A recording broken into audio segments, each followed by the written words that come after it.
이제 우리나라도 이제 국제 사회의 한 일원이 되어서 많은 외국인들이 우리나라에 와서 오랫동안 거주하기도 하고 살기도 합니다. 실제로 우리 교인 중에는 몽골에서 온 몽골 태생의 유학생도 있고 또 다른 또 우리 친구도 있습니다. 근데 외국인들이 우리나라에 와서 이 놀라는 이 한국인들의 음식 습관 중에 세 가지가 있다 그러더라고요. 하나는 그 화장실 냄새가 나는 홍어를 먹으면서 맛있다고. 그건 도저히 이해가 되지 않는다는 거예요. 또 하나는 한겨울인데 얼음을 동동 띄운 커피를 마신다는 거예요. 그것도 이해가 되지 않는다는 거예요. 또 하나는 뜨거운 국물을 마시면서 시원하다 그런다는 거예요. 자기가 알고 있는 시원하다는 것은 찬바람이 이거나 몸에 열기를 식혀주는 어떤 냉기를 의미하는데 한국 사람들은 뜨거운 국물을 먹으면서 뭐라 그런다고요? 시원하다 그런다는 거예요. 이 세 가지가 이해되지 않는다는 거예요. 근데 그것을 이해할 수 있는 사람은 누구예요? 한국 사람이라는 거예요. 야, 홍어 먹어봐. 물론 모든 한국 사람들이 다 홍어를 이해하는 건 아닙니다만, 이게 맛있다. 이건 한국 사람이기 때문에, 특별히 전라도 분들이기 때문에 이해할 수 있는 거라는 거예요. 한겨울에도 나도 저도 가끔씩 목사님들하고 모임을 가지면요, 젊은 목사님들은 이 겨울인데도 아이스 아메리카노를 시킵니다. 그럼 저도 좀 자존심이 있어서 평소에 따뜻한 아메리카노 마시지만 나도 주세요. 그러면 웃으면서 그래요. 이쪽은 영보이, 이쪽은 올드보이. 예. 또 뜨거운 국물을 먹으면서 시원하다. 이것도 오직 한국 사람만 할 수 있는 말이라는 거예요. 저는 그리스도인이기 때문에 경험할 수 있는 인생에 아주 특별한 것들이 있다고 생각합니다. 그 중에 하나가 뭐냐? 바로 광야의 시험 한가운데서 그 시험의 고통이 우리를 힘들고 어렵게 할 텐데 그곳에서 무엇을 경험하느냐? 천사가 나를 시중드는 경험이에요. 천사가 나를 시중된다는 게 무슨 의미인지 아세요? 천사는 오직 하나님만 시중드는 존재입니다. 그 하나님만 시중드는 존재가 나를 시중든다는 건 이건 엄청난 거예요. 마치 뭐와 같다고 할까요? 마치 조선시대 때 임금님이 자기가 사랑하는 그 백성을 위해서 친히 그 기미상궁을 보내가지고 음식을 만들어서 먹여주는 것과 똑같다는 거예요. 왕에게만 접대할 수 있는, 왕을 위해서만 조리하는 그 조리사를 보내서 그 음식을 줄 때 어떤 마음이겠어요? 야, 왕이 나를 이렇게 사랑하는구나. 아무 의미도 없는 평범한 백성인 나를 위해서 왕이 친히 그 기미상궁을 보내서 왕이 먹는 음식을 다 조리를 해서 이건 왕께서 당신에게 주라는 음식이라고 합니다. 또 아파서 누워 있었더니 또 왕이 또 누구를 보내요? 허준 씨를 보내가지고 진맥을 하고 치료를 해주면 어떤 마음이 들어요? 야, 왕이 나를 정말 사랑하는구나. 그건 그리스도인만이 누릴 수 있는 특별함이라는 거예요. 나는 지금 인생의 광야에서 시험을 경험하고 있습니다. 그 시험의 고통 때문에 목마르고 지치고 힘들어 있습니다. 그런 나에게 천사가 와서 시중을 든다는 것. 그게 어쩌면 그리스도인이 고난 가운데서도 이 맛이야라고 말할 수 있다는 거예요. 세상 사람들은 고난이 오면 아이고야 하면서 막 두려워하고 걱정하는데 우리는 뭐 한다고요? 마치 뜨거운 국물을 먹으면서 시원하다고 말하는 것처럼 이게 이 맛으로 살지라고 말할 수 있다는 것.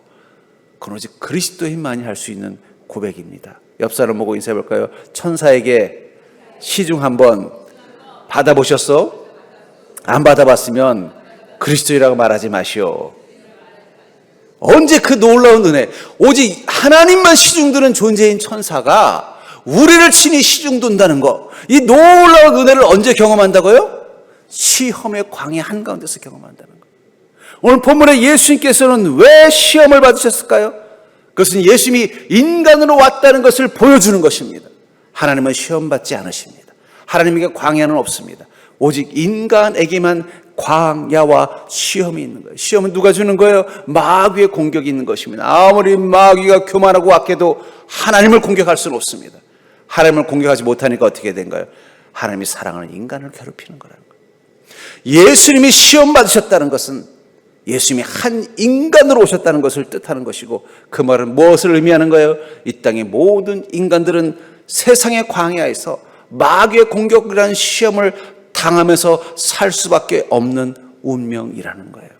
이걸 부인할 수 없다라는 거예요.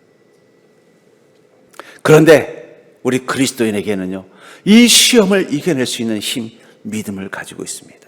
그리고 주님은 이렇게 말합니다. 너희가 온전한 그리스도인이라면 너희 인생의 광야에서 그 시험을 이겨내라. 그것을 이겨내는 믿음으로 나아갈 때 하나님은 천사를 보내셔서 우리가 그 시험을 감당할 수 있도록 우리에게 힘을 주시고 그 시험을 이겨낸 우리 믿음을 격려하시기 위해서 천사의 시중들을 경험하게 만든다는 것입니다. 그렇다면 이 천사의 시중을 경험하는 그 시험을 이겨내는 믿음의 특징은 무엇입니까? 여러분들 그것을 통해서 설령 인생에 고난이 오더라도 그곳에서 절망하는 게 아니라 또 내가 천사가 시중드는 놀라운 은혜를 경험하겠구나, 이 고백을 할 수 있는 자가 될 수 있기를 주의 이름으로 간절히 축원합니다. 저도 제 인생에 보면요, 가장 제 영적으로 가장 뜨겁고 가장 기쁘고 제 영이 가장 살아있었던 때를 보면은요, 제 인생의 시간에서 가장 밑바닥일 때예요. 어려움이 가장 기쁜 시간들, 내가 감당하기에는 아직은 너무 버거운 시간들 속에 있을수록 내 안에서 그 성령 하나님이 나를 돌보시고 은혜를 베푸시고 하나님께서 친히 나를 돌보고 계시다는 그 천사의 시중됨을 경험하는 그 은혜를 누릴 때가 있습니다. 가끔은 그런 고난도 그리울 때가 있어요. 요즘은 그 정도 고난은 아닌가 봐요. 성령님이 천사들이 그냥 아이고 뭐 이 정도면 살만한데 뭐 꼭 굳이 내가 시중들 필요 있어 가버리시는 것 같아요. 역으로 내 인생에 정말 큰 또 광야가 온다면 우리는 두려워하는 것만 아니라 그곳에서 뭘 또 경험할 걸 기대하는 거예요? 하나님이 나를 격려하시고 축복하시겠구나. 우리는 그런 기대감이 있기 때문에 뜨거운 걸 먹으면서도 시원하다고 말할 수 있고 한겨울에도 찬 아메리카노를 마실 수 있는 거고, 그런 마음을 가질 수 있는 그 힘은 바로 우리 그리스도인은 믿기 때문입니다. 인생의 시험 광야예요. 나를 절망시키기만 하는 것이 아니라 그곳에서 나를 축복하시고 사랑하시는 하나님의 특별한 사랑을 경험할 수 있다는 믿음이 있기 때문이라는 거예요. 그렇다면 천사의 시중을 경험하는 그 시험을 이겨내는 믿음의 특징은 무엇입니까?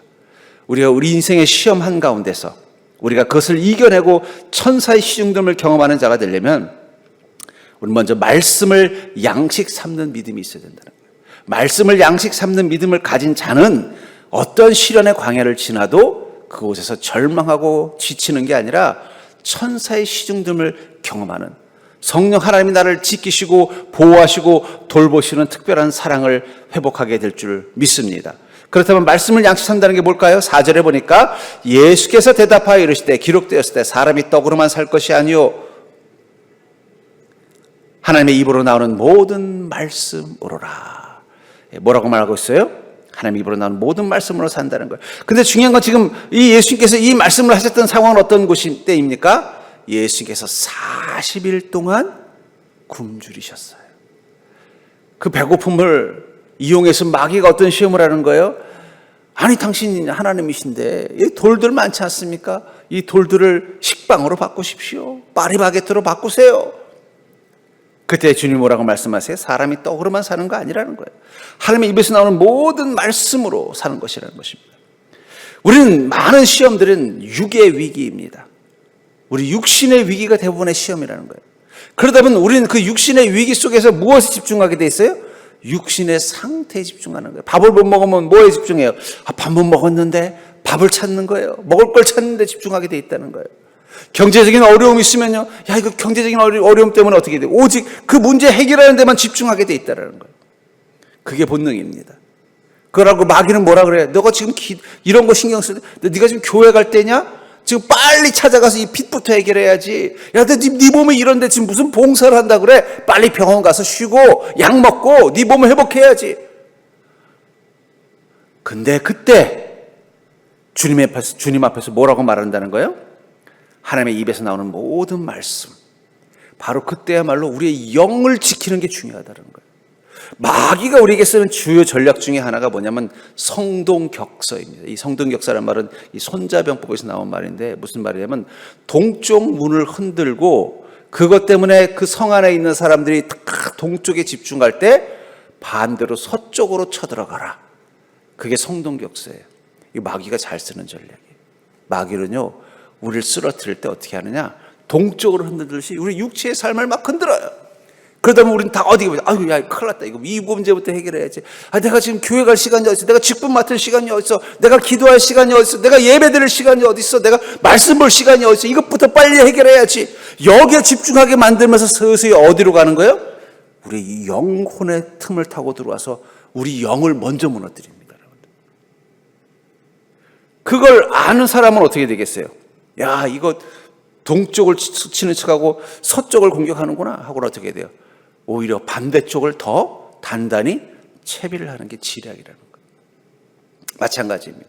마귀는 우리 육체를 흔듭니다. 그러나 마귀의 진짜 목적은 육체를 무너뜨리는 거 아니에요. 영혼을 흔드는 거예요. 욥을 보십시오. 마귀가 그 욥의 육신을 엄청나게 흔들었어요. 그렇죠? 병 걸리게 했죠. 아내랑 이혼했죠. 자식 다 죽었죠. 전 재산 날렸죠. 친구들도 와가지고 기분 나쁜 소리만 해야 되죠. 육적으로 엄청난 고통을 주지만 사실은 마귀의 목적은 육에 있는 게 아니에요. 욥이 하나님을 향하여 범죄하게 만드는 거예요. 하나님을 부인하고 하나님을 원망하고 하나님을 의심하고 그 영이 하나님과 멀어지게 만들려고 해요. 그러니까 욥의 아내가로 변장한 마귀가 와서 뭐라 그래요? 하나님을 저주하고 죽으라 그러잖아요. 여러분들, 우리는 육의 문제 속에서 왜 하나님은 자꾸 나한테는 육의 문제가 가득할까요? 아니에요. 진짜 마귀의 목적은 뭐라는 거예요? 우리의 영을 흔드는 겁니다. 그러니까 여러분들, 어떤 그리스도인은 마귀가 포기할까요? 육을 흔들었더니 더 기도하는 그리스도인은 마귀가 포기합니다.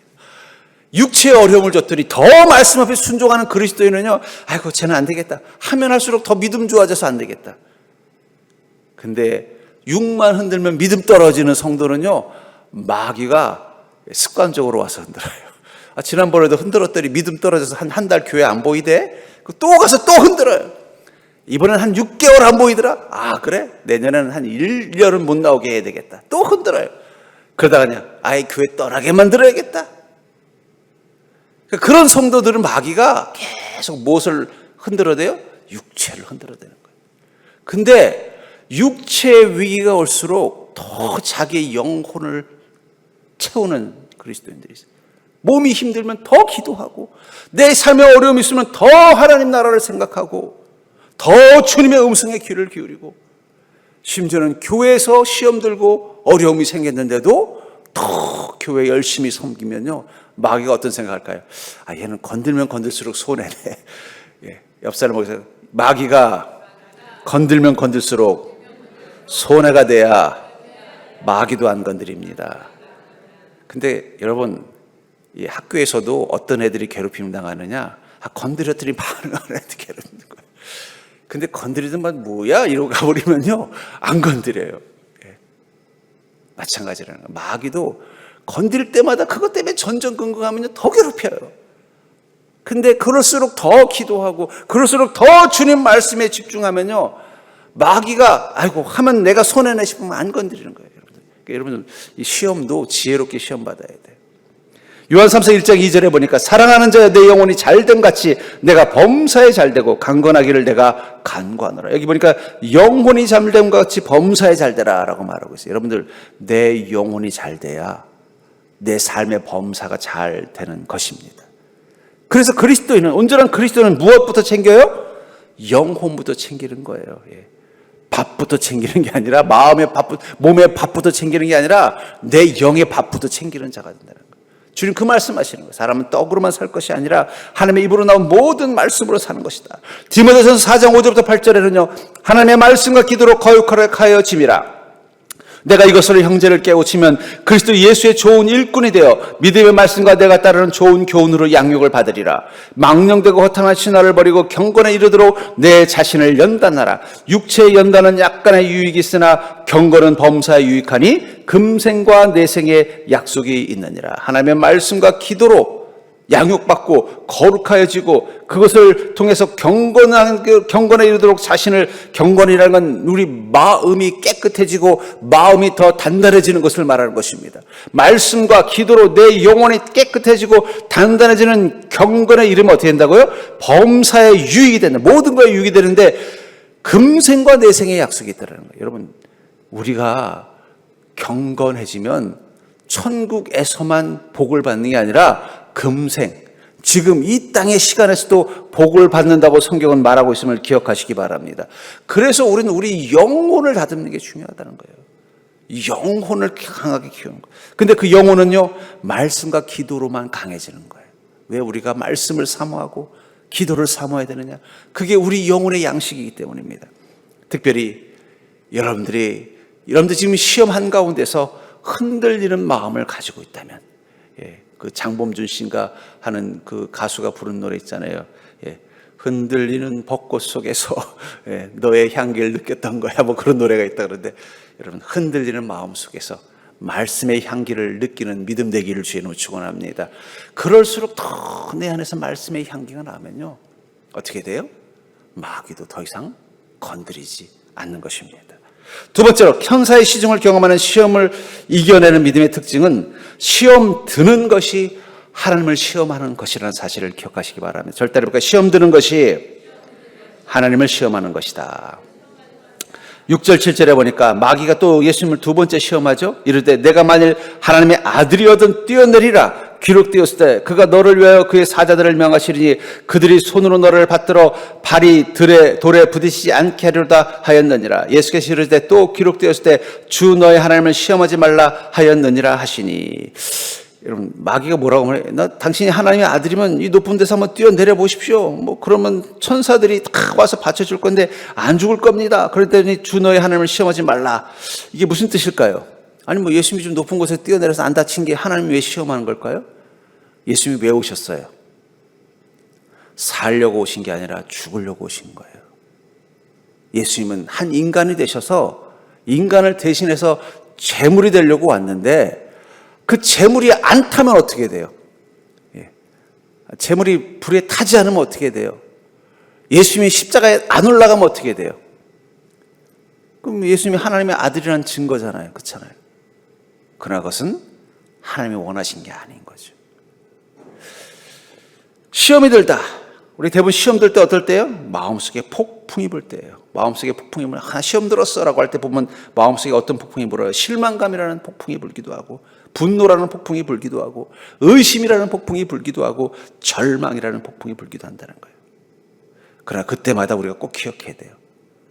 내가 시험 들었다고 생각하는 그 순간 하나님도 시험 받으신다는 거예요. 만약에 예수님께서 이 땅 가운데 오셨는데 이 두 번째 시험 가운데서 만약에 주 너의 하나님 시험하지 말라고 말하는 게 아니라, 그래 내가 하나님의 아들인 거 한번 보여줄게 하고 뛰어내렸다면 어떻게 됐을까요? 막 하나님의 아들이라면 높은 곳에서 뛰어내려도 죽지 않는 것을 보여주라고 했을 때 그 말에 따랐다면, 저 십자가에 올랐을 때 마귀가 또 묻습니다. 네가 정말 하나님이라면 그 십자가에서 내려와. 예수님께서 열받아서 내려왔을 것 같아요. 그렇죠? 근데 어떻게 하셨어요? 그 십자가에서 피를 흘리시고 죽으셨습니다. 제물이 되어야 이 땅을 구원할 수 있고, 제물이 되어야 하나님께서 이 땅 가운데 보내신 뜻 앞에 순종하는 거예요. 우리는 우리가 시험 든 것만 생각하지 하나님께서 우리 때문에 시험 받으셨다는 생각은 안 합니다. 근데 여러분 꼭 기억하셔야 돼요. 우리가 믿음이 흔들릴 때 하나님도 시험 드십니다. 하나님의 시험은 뭐예요? 실망감이에요. 우리가 시험 받으면요, 우리 안에 실망감, 분노, 의심, 절망이 생기지만 하나님 시험 받을 때는요, 실망감인 거예요. 야, 너 하나님의 아들이라더니, 내가 나를 사랑한다더니, 내가 널 자녀 삼아줬는데 고작 이렇게밖에 못하니 내가 너무 실망스럽다라는 거예요. 부모도 자식한테 실망할 때가 있잖아요. 어떨 때요? 내 부모가 기대했던 모습이 아닐 때 실망하는 거예요. 하나님도 우리에게 기대하는 모습이 있다는 걸 기억하시기 바랍니다. 여러분들이 하나님께 바라는 모습이 있는 것처럼, 하나님 내게 좀 이런 하나님이 되어주십시오라고 바라는 것이 있는 것처럼, 하나님도 여러분들에게 기대하는 게 있다는 거예요. 이 예수님께 하나님이 기대하셨던 건 뭐예요? 하나님이 그토록 사랑하는 이 만물과 인간들을 그 죄와 마귀의 손에서 건지는 그 역할을 감당하기 위해서 그들의 죄값을 대신 지불하는 존재가 되기를 원했던 것입니다. 그리고 예수님은 그 하나님을 실망시켜드리지 않기 위해서 충분히 십자가에서 내려올 수 있음에도 불구하고 그 십자가에서 죽으시기를 선택하셨다는 거예요. 여러분들, 우리가 시험 들 때 하나님도 시험 받는다는 걸 꼭 기억하십시오. 그 사실을 기억하면 어떻게 될까요? 정신 차려야지. 내가 이런 것 때문에 시험 들면 되나? 하나님이 나를 기대하고 계시는데. 제가 우리 성도님들 중에 시험 잘 드는 성도님들 보면요, 하나님께서 자신들에 대해 기대감이 있다는 걸 잘 몰라요. 더 큰 믿음으로, 이 광야도 이겨낼 수 있는 더 큰 믿음으로, 자기 삶의 문제를 이겨낼 수 있는 더 큰 믿음으로, 주님의 나라를 위해서 헌신할 수 있는 더 큰 믿음으로 기대하고 있는데 어떻게 된 거예요? 그 기대감 앞에서 예수님께서 제자들 보고서 얼마나 시험 드셨어요. 베드로에게 뭐라고 말해요? 베드로야, 너 오늘 해지기 전에 나를 3번 모른다고 부인할 거야.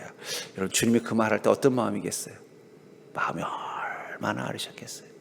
가룟 유다에게는 떡을 주시면서 너의 할 일을 하라고 했을 때 주님 어떤 마음이었겠어요? 얼마나 실망되셨겠어요.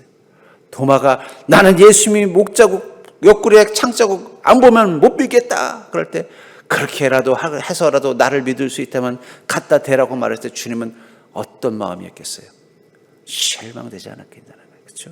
오늘 여러분 자녀들이 딱 오더니 엄마, 나는 엄마 아들이라는 게 믿음이 안 가. 나 지금 가서 유전자 검사해야 되니까 엄마 좀 머리카락 좀 줘. 이러면 여러분들 어떤 마음이 들겠어요? 내가 저걸 낳고 미역국을 먹었다니 내가 미쳤구나. 그러지 않겠냐는 거예요. 마찬가지입니다. 우리가 시험 든다는 건 하나님을 우리의 아버지로 완전히 신뢰하지 못한다는 걸 뜻하는 거예요. 그러니까 어떻게 돼요? 자꾸 뭔가 내 마음속에 실망감과 분노와 의심과 절망이 있는 거예요. 마태복음 14장 29절부터 31절에 보면은 이 풍랑을 만난 배 위에서 베드로가 주님께 이렇게 말하죠. 베드로가 대답하여 이르되 주여, 만일 주님이시거든 나를 명하사 물 위로 오라 하소서 하니, 오라 하시니 베드로가 배에서 내려 물 위로 걸어서 예수께로 가되 바람을 보고 무서워 빠져가는지라. 소리질러 이르되 주여, 나를 구원하소서 하니 예수께서 즉시 손을 내밀어 그를 붙잡으시며 이르시되 믿음이 작은 자여 왜 의심하였느냐. 주님께서도 이 베드로에게 어땠어요? 물에 빠지는 그 시험, 믿음 없음을 실망했다는 거예요. 그러니까 여러분들, 우리가 복된 인생을 사는 삶을 살기 위해서 가장 중요한 게 뭘까요? 그것은 하나님의 기쁨에 집중하는 것입니다. 여러분들 때문에 하나님이 기쁘다면 여러분, 하나님은 반드시 여러분들에게 복을 허락하실 것입니다. 여러분, 사랑하셔서 여러분들이 하나님 기쁨이 안 돼도 하나님 약속하시고 축복하시는데, 하나님 기쁨이 되면 어떻게 되겠어요? 복을 허락하는 거예요. 그렇잖아요. 제가 초등학교 때 공부를 못하진 않았습니다. 그런데 한 번은 이제 전교 1등을 해왔어요. 그랬더니 우리 어머니가 얼마나 좋아하시던지. 전에는 짜장면 시키면 군만두였는데 그날은 탕수육을 시켜주시고는 갑자기 전화기를 들더니 동네 아줌마한테 다 전화하는 거예요. 아유, 뭐해? 그래서 우리 애가 이번에 100점 맞아 전교 1등을 했네. 돌려요. 내가 민망할 정도로. 내가 기억에는 아마 그 다음날 학교 갈 때 어머니가 용돈도 두둑히 주신 것 같아요. 여러분, 우리가 하나님을 기쁘시게 하면요, 하나님도 우리를 향한 서비스가 달라요. 근데 하나님은 어떨 때 우리를 보고 기뻐하셔요? 시험을 이겨낼 때라는 거예요. 시험을 이겨낼 때. 시험이란 건 기본적으로 마귀의 이런 질문이 있어요. 너 정말 하나님의 자녀 맞냐? 넌 정말 하나님을 아버지라고 믿니? 넌 정말 하나님의 자녀됨을 가지고 있어? 네가 하나님의 자녀인데 왜 이러고 있어? 그게 시험이에요. 시험. 그 시험 가운데서 무슨 소리야? 나는 하나님의 자녀야. 나는 하나님의 자녀답게 살 거야. 나는 하나님의 기쁨이 되길 원할 거야. 그 순간 하나님은 기뻐하십니다. 하나님께서 아브라함에게 오셔서 이렇게 말하죠. 아브라함아, 내가 너에게 준 그 아들 이삭을 제물로 바쳐라. 그 순간 아브라함이 어떻게 했어요? 이삭을 데리고 모리아 산으로 가서 제물로 바치려고 하지 않습니까? 그때 하나님이 이렇게 말씀하십니다. 여호와의 사자가 하늘에서부터 그를 불러 이르시되 아브라함아 아브라함아 하시는지라. 아브라함이 이르되 내가 여기 있나이다 하매 사자가 이르되 그 아이에게 내 손을 대지 말라. 그에게 아무 일도 하지 말라. 내가 내 아들 내 독자까지도 내게 아끼지 아니하였으니 내가 이제야 내가 하나님을 경외하는 줄을 아노라. 저는 이 장면에서 하나님의 이 음성 속에 담겨져 있는 하나님의 감정을 한번 상상해 봐요.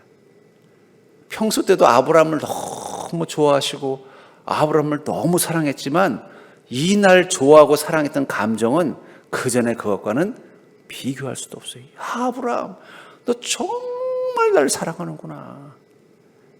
아가씨들이 한 남자를 선택해서 결혼할 때 가장 중요한 게 뭔지 아세요? 많은 남자들이 자신에게 구애를 하고 또 사랑을 고백해서 다 그 남자들에게 기쁨도 있었지만, 그러나 정말 이 남자는 나를 정말 사랑하는구나, 이 감정을 느끼게 해준 남자랑 결혼하는 거예요. 지금 하나님은 아브라함에게서 그걸 느낀 겁니다. 넌 정말 나를 사랑하는구나. 네 독자도 아끼지 않은데 너 정말 나를 경외하는구나. 이 정말이라는 단어가 들어갔을 때부터 아브라함의 인생은 달라지는 것입니다. 여러분, 그냥 하나님이 나 너 사랑해 와 정말로, 난 정말로 난 널 사랑해라고 말할 때는 다른 거예요. 그렇죠? 여러분, 부모에게 용돈을 받을 때도 그냥 부모님이 나를 사랑하실 때 용돈 받는 것과 나를 정말로 사랑하실 때 받는 용돈이 다른 것입니다. 그 기쁨은 어디서부터 온다는 거예요? 내가 그 시험을 믿음으로 이겨내는 거예요.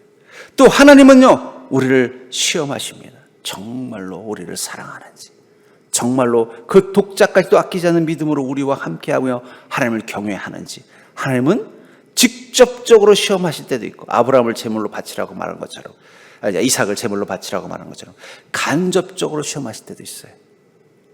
그게 바로 물에 빠졌을 때 베드로가 허우적거리는 모습이라는 거예요. 여러분, 모든 고난은 테스트입니다. 하나님 그 고난 속에 있는 우리를 보십니다. 왜 하나님 저에게 왜 이런 고난이 있게 하세요? 하나님은 확인하고 싶으신 거예요. 나를 정말 경외하는지, 나를 정말 사랑하는지, 나를 진짜 아버지라고 생각하는지, 그걸 확인하고 싶은 거예요. 나를 온전히 믿고 의지하는 믿음인지. 하나님이 직접적으로 하실 때도 있지만 대부분은 간접적입니다. 마귀가 고난을 통해 시험할 때 하나님 옆에서 잠시 손을 멈추시는 이유가 뭐예요? 마치 베드로가 물에 빠질 때처럼. 여러분, 예수님께서 보니까 베드로 믿음이 물에 빠질 믿음이면은 아예 처음부터 뭐라고 말할까요? 야, 쓸데없는 생각하지 말고 거기 앉아 있어라고 하지 않았겠냐는 거예요. 근데 어떻게 했어요? 그래, 그렇게 한번 해봐라. 왜 그렇게 하셨을까요? 하나님은 시험 확인하고 싶었던 거예요. 네가 정말 나를 완전히 믿는 믿음인지를 확인받고 싶었던 거예요. 알면서도 아유, 저거 그냥 말은 그냥 말은 청산유수지. 알면서도 뭐 확인받고 싶으니까 어떻게 한 거예요? 그럼 한번 그렇게 해봐라. 안 되니까 실망스러워서 아이고 믿음 없는 것 하면서 그때서야 손을 잡고 어떻게 해요? 올려주는 거예요. 만약에 베드로가 거기서 끝까지 두려워하지 않고 주님 바라보는 믿음으로 걸었으면 어떻게 했을까? 예수님이 너무너무 기뻤을 거예요. 여러분들, 절 따라해볼까요? 내가 시험 받을 때 하나님도 시험 받을 수 있다. 그러니까 여러분, 어떻게 시험을 이기게 되느냐? 아이고, 내가 하나님 시험 받게 하면 안 되지. 주님, 나 시험 들었어요.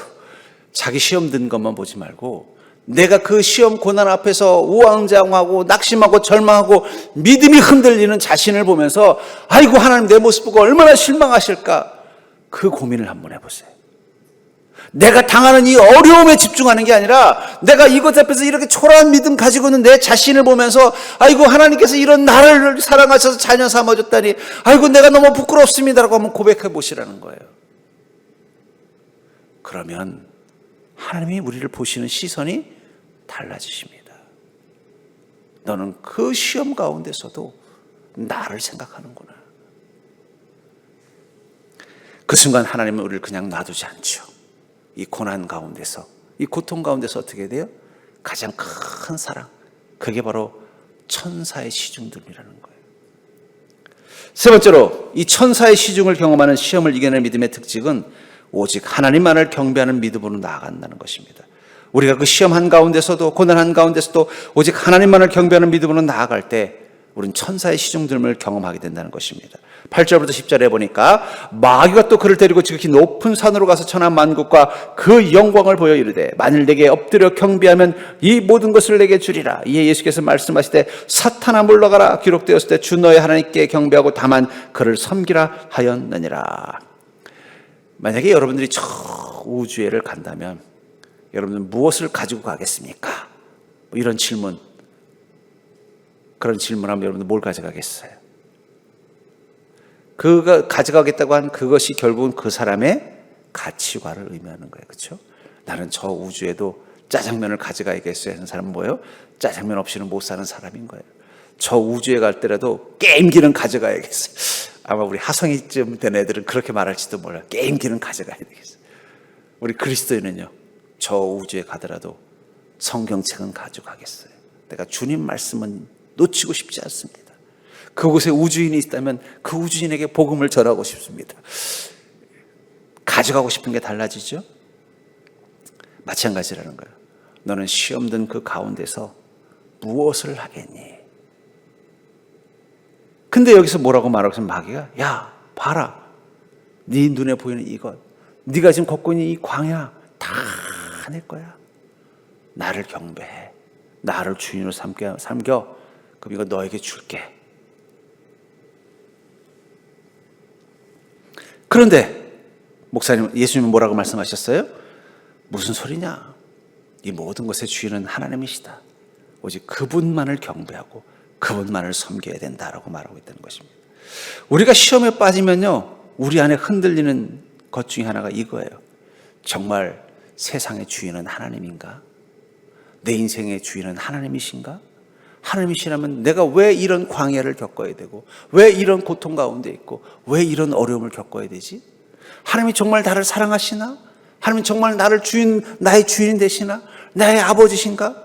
내가 하나님을 경배하고 하나님만 섬기고 사는 게 이거 내가 후회할 짓은 아닌가? 실제로 세상은 다른 주인이 있는데 내가 속고 사는 건 아니야? 그 목사한테 가스라이팅 당한 거 아니야? 이런 생각이 마음속에 들 때가 있다는 거예요. 언제요? 시험 가운데 있을 때라는 거예요. 하나님이 정말 나를 사랑하신다면 내가 왜 이런 광야를 지나가야 돼? 하나님이 나를 정말 사랑하신다면 내가 왜 이런 어려움이 있어야 돼?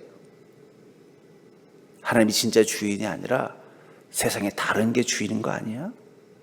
어쩌면 세상 사람들이 지금 우왕좌왕하고 있는 이유는 하나님이 주인이라고 생각하지 않기 때문일 수도 있는 것입니다. 하나님이 주인이 아니기 때문에 어떻게 돼요? 세상의 주인이라고 믿는 것 앞에 경배하는 것입니다. 경배한다는 건 뭐예요? 그것에 집중하고 그 대상의 뜻과 법칙을 따라 살고 그 대상의 지배 가운데 있으려고 오히려 자발적으로 나가는 게 바로 경배입니다. 마귀가 뭘 말하는 거예요? 나에게 경배하라는 거예요. 나를 주인으로 섬기면 너에게 모든 걸 다 주겠다고 말하는 거예요.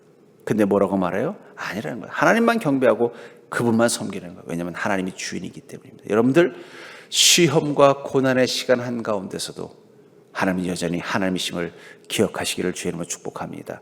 그것을 고백하는 가장 좋은 게 뭐냐? 주님을 경배하는 거예요. 주님을 찬양하는 거예요.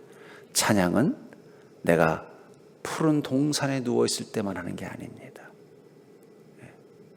내 인생의 악월 골짜기를 지나갈 때도 우리는 주님께 경배하는 거예요. 왜냐하면 이 골짜기의 주인도 하나님이에요. 여러분들, 내 인생의 좋은 것들만 하나님이 주인이 아니십니다. 내 인생의 고단하고 아픈 것도 하나님이 주인이셔요. 하나님이 주인이시라고 고백하고서 그 아픈 것들을 바라보면요, 하나님이 주인됨의 특징이 있다는 거예요. 나무가 악기가 되려면 어떻게 될까요? 주인이 거기에 맞는 좋은 나무를 선택해서는 그것을 악기가 될 수 있는 모양대로 잘라갈 것입니다. 바이올린을 만든다면 바이올린 모양으로 만들겠죠. 기타를 만든다면 기타의 모양으로 만들 거예요. 그리고 그것을 어떻게 해야 돼요? 잘 붙여서 악기가 될 수 있는 준비가 되고, 그 다음엔 어떻게 돼요? 그 악기를 못 살게 구는 거예요. 두드리면은 북소리가 나는 거고, 악기의 줄을 긁으면은요, 깽깽이 소리가 나는 거예요. 여러분, 모든 악기의 소리는요, 못 살게 굴어야 나는 거예요. 어쩌면 그리스도인에게서 나올 수 있는 가장 아름다운 경배의 소리는 고난 가운데 있을 때, 시험 가운데 있을 때, 어려움 가운데 있을 때 나올 수 있는 경배가 가장 큰 경배입니다. 그래서 여러분들, 시편 보세요. 막 잘 될 때, 그냥 성공할 때, 행복할 때 고백한 찬양보다 자기 인생에 어려움이 있을 때, 그 광야를 지나갈 때, 그럼에도 불구하고 나의 주인은 하나님이시며 나는 오직 주님만을 경배합니다라고 고백했을 때 그 고백이 가장 아름다운 고백이 되는 것입니다. 그리고 그 시험 한가운데서도 주님을 경배하는 순간 우리는 무엇을 경험합니까? 그곳에서 나를 회복시키시는 그 천사의 수종됨을 경험하는 것입니다. 야곱이 세겜성에서 세겜 사람들과 큰 문제가 생겨서 세겜성 사람들을 다 야곱의 자녀들이 죽였어요. 근데 문제는 이 세겜은 마치 이 유럽 연합국처럼 연합국들이 있는 거예요. 그래서 한 성이 공격을 당하면 다른 성들은 자동으로 합세해서 그 적을 공격하게 돼 있어요. 이 세겜성 사람들은 이 속임수로 다 죽였지만 그 주변의 연합국들은 어떻게 할 수가 없는 겁니다. 이제 야곱의 가족들은 어디 의지할 데가 없는 거예요. 다 죽게 생긴 거예요. 그때 야곱에게 하나님의 음성이 임하는 것을 이렇게 말합니다. 하나님이 야곱에게 이르되 일어나 베델로 올라가서 거기 거주하면 내가 내 형 에서의 낯을 피하여 도망하던 때에 내게 나타났던 하나님께 거기서 제단을 쌓아라 하신지라. 야곱이 이에 자기 집안 사람과 자기와 함께한 모든 자에게 이르되 너희 중에 있는 이방 신상들을 버리고 자신을 정결하게 하고 너희들의 의복을 바꾸어 입어라. 우리가 일어나 베델로 올라가자. 내 환난 날에 내게 응답하시며 내가 가는 길에서 나와 함께 하신 하나님께 내가 거기서 제단을 쌓으려 하노라. 갑자기 자식들 부르더니 얘들아 우리 다시 베델로 가서 하나님께 예배드리자. 아마 자식들 중에는 그래요. 우리가 지금 죽게 생겼는데 지금 하나님께 예배드릴 시간이 어디 있습니까? 어떻게 하란 땅으로 피난을 가야 될지 애굽으로 피난 가야 될지 그걸 생각해야지 지금 하나님께 예배드리러 갈 시간이 어디 있습니까? 그리고 지금 이 하나님께 예배드리러 가는 그 베델로 가는 길이 바로 그 세겜의 연합국들이 모여있는 성을 지나가야 되는데 가다가 우린 다 죽어요. 이럴 수 있는 상황이었다는 거예요. 그런데 야곱은 뭐라고 말해요? 우리가 그럴수록 하나님께 경배드려야 돼. 하나님께 예배드려야 돼. 저희 집안이 아주 어려울 때가 있었어요. 저희 아버지가 갑자기 사업이 어려워져가지고는 빚을 져가지고 그냥 목동의 아파트도 다 팔아버리고 아주 어려운 시절이었어요. 그때 안 팔았으면 좀 더 잘 살았을 텐데 그 아파트 값이 그냥 많이 올라가지고 그래서 이제 단칸방에서 생활할 때가 있었어요. 정말 낙심되죠. 어렵고 아버지 사업이 완전히 쫄딱 망해서 그냥 빚잔치 하고 끝나버린 거예요. 근데 그때 저희 아버지가 그래도 예수님을 만나신 데여서 이렇게 얘기하는 거예요. 우리 가족들 놓고 우리가 이럴수록 주님께 예배드리자. 그 다음부터 매일매일 저녁 식사가 끝나고 나면 가정 예배를 드렸어요. 하루도 빠짐없이. 상황은 얼마나 어려웠느냐. 제가 학교를 갔는데 등록금 고등학교 때 내는 걸 뭐라고 그러죠? 옛날에는요 그거 안 내면은요 공부하다 말고 집에 가라 그래요. 집에도 몇 번 쫓겨온 적이 있었어요. 그 정도로 상황이 아주 어려웠던 거예요. 그 정도 되고 사춘기니까 어떻게 돼요? 충분히 아버지 원망하고 하나님 어떻게 제가 왜 주택복권 샀다 그러죠? 그때 하나님 제가 이 복권만 당첨되게 해주면 제가 신학교 가겠습니다. 그때가 그때였어요. 너무 어려우니까. 근데 이상한 건 아버지를 원망하는 마음이 안 생기는 거예요. 우리 형제들끼리. 오히려 그전에는 다 자기 삶 사느라고 바빠가지고 만나면 티각티각 싸웠는데 밤마다 집에서 막 웃는 소리가 나는 거예요. 이해가 안 되는 거예요. 나중에 이제 한 몇 년 지나서 아버지께서 다시 이제 사업이 회복이 되고 또 우리 삶이 다 회복이 돼서 또 다 그래도 대학하고 다 이렇게 여유가 생겼어요. 그랬더니 또 형제들끼리 또 티각티각 하기도 하고 또 자기 삶 사느라고 바쁘고 예전 같지 않아요. 저도 모르게 가끔 그때 진짜 힘들었는데 그때 제일 행복했던 것 같다. 그 행복은 우리 가족들끼리 만든 게 아니에요. 천사가 시중된 것입니다. 너무 어렵고 힘든데 하나님을 향한 경배를 놓지 않으니까 하나님이 그 마음 가운데 천사를 보내서 우리 가족의 마음을 위로하고 우리 가족에게 힘을 준 거예요. 그 힘든 광야의 시간을 그 40일의 광야의 시간처럼 그 광야의 시간을 잘 이겨낼 수 있도록 하나님이 응원을 해주신 시간이라는 거예요. 저는 그때 깨달았습니다. 그리스도인의 가장 큰 축복은 시험 광야 한가운데서 주님을 경배할 때 임한다는 것입니다. 여러분들 중에도 지금 자기 나름대로 인생의 광야를 통과하고 있는 분들이 있을 거예요. 지금 필요한 게 뭘까요? 하나님을 경배하는 믿음을 회복하십시오. 가족들끼리 함께 또 경배와 찬양의 예배를 시작해 보세요. 그럼 이상해요.